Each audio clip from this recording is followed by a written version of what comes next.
मालिका हेबाकु जाउछि सत्य आसीगला बात्या प्रलय करिबो घर द्वार भांगिबो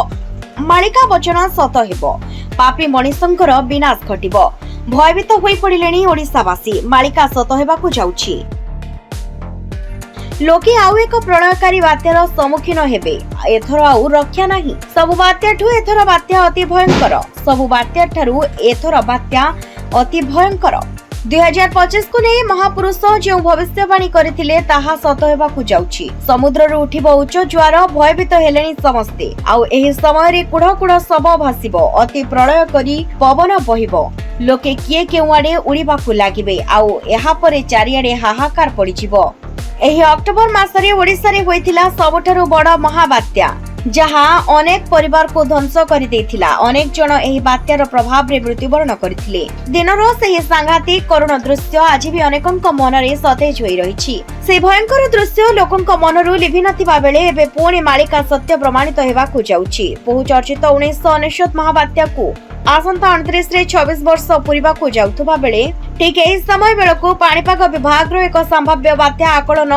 राज्यवासी मन में भय संचार करिछि भारतीय पाणीपाग विभाग आईएमटी रो सूचना अनुसार दक्षिण पूर्व बंगोपसागर रे शुक्रवार सृष्टि होइतिबा लघुचाप अधिक घनीभूत होई 25 तारिख रे अवपातर रूप नेबो विशेष करी दक्षिण ओडिसा रे प्रथमे वर्षा आरंभ होई धीरे धीरे अन्य उपकूलवर्ती जिला गुड़िक वर्षा हेबो जदिओ बात्याटी ओडिसा रे स्थलभाग छुईबो कि नाही ताहा स्पष्ट होई नाही तथापि राज्यर विभिन्न स्थान रे संभाव्य बात्या प्रभाव रे प्रबलरु अति प्रबल वर्षार आशंका रहिछि एही बात्या सृष्टि हेबा परे एहार नाम मंथा रहिबो थाईलैंड द्वारा नामित होइतिबा एही बात्या मंथा शब्दर अर्थ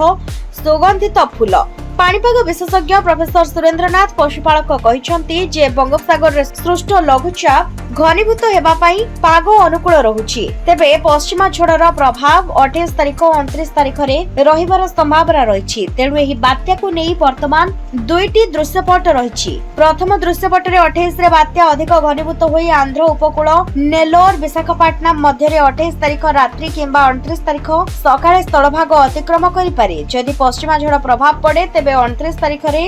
यह दुर्बल होई ओडिशा उपकूल मुहां होई पारे।